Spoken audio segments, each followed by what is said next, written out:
Hi guys, எல்லோரும் எப்படி இருக்கீங்க? நல்லா இருக்கீங்கன்னா? நான் நல்லா இருக்கேன். நீங்கள் எல்லோரும் நல்லா இருக்கீங்கன்னு நான் நம்புகிறேன். இன்றைக்கி காராமணி குழம்பு தான் பார்க்க போகிறோம். எண்ணெய் ஊற்றிக்குங்க. ஒரு 10 வெந்தயம் போட்டுக்குங்க. பொன்னிறமாக வெந்ததுக்கப்புறம் 10 சின்ன வெங்காயம் நான் நறுக்கி வச்சுருக்கேன்.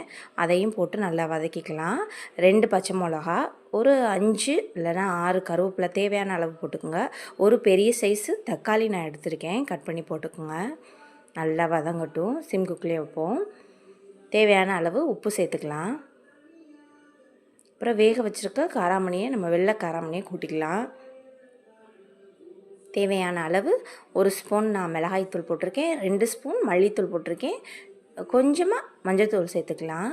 அந்த பச்சை வாடை போகிற வரைக்கும் நல்லா கிண்டிக்கலாம்.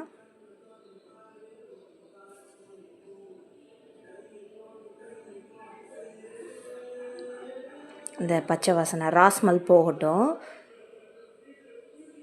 நான் அந்த காராமணி என்ன பண்ணியிருக்கேன்னா, வறுத்துட்டு தான் நான் 5 விசில் விட்டுருக்கேன். தேவையான அளவு உங்களுக்கு புளி தண்ணி ஊற்றிக்குங்க, சேர்த்துக்குங்க. நான் 1 டம்ளர் சேர்த்துருக்கேன். அப்புறம் நான் ஒரு 1/2 டம்ளரோ 1 கிளாஸோ நான் அப்புறம் தண்ணி சேர்ப்பேன். உங்களுக்கு தேவையான அளவுக்கு தண்ணியாக வேணும்னா தண்ணியாக வச்சுக்கலாம், இல்லை கிரேவியாக வேணும்னா கிரேவி மாதிரி வச்சுக்கலாம். இது காரக்குழம்பு தான்.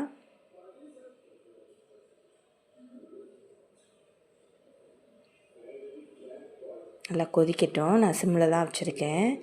இது ஒரு 3 நிமிஷத்துக்குள்ள வீடியோ தான். நல்லா கொதிக்கட்டும். நல்லா கொதித்ததுக்கப்புறம் நம்ம மூடி போட்டு மூடிக்கலாம். உப்பு பத்தலை, உப்பு பத்தாதனால நான் கொஞ்சமாக போட்டுக்கிட்டேன். உங்களுக்கு தேவையான அளவுக்கு நீங்கள் ஆட் பண்ணிக்கோங்க. தண்ணி வேணும்னா தேவையான அளவுக்கு ஊற்றிக்குங்க.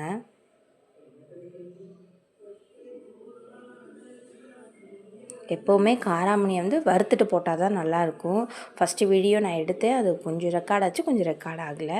அதனால் நல்லா பொன்னிறமாக வறுத்துக்குங்க. வறுத்ததுக்கப்புறம் 5 விசிலோ 7 விசிலோ உங்கள் குக்கருக்கு ஏற்றாப்புல நீங்கள் 5 விசில் 3 விசில் நீங்கள் போட்டுக்கலாம், வேக வச்சுக்கலாம். நல்லா கொதிச்சு வந்துருச்சு, நல்லா கொதிச்சிருச்சு. இப்போ மூடி வச்சுக்கலாம். இப்போ நான் சிம்மில் தான் வேக வச்சுருக்கேன்.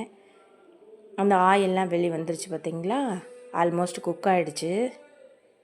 ஓகே, காராமணி காரக்குழம்பு ரெடி ஆயிடுச்சு. Thank you guys. எனக்கு இவ்வளோ சப்போர்ட் கொடுத்ததுக்கு ரொம்ப நன்றி.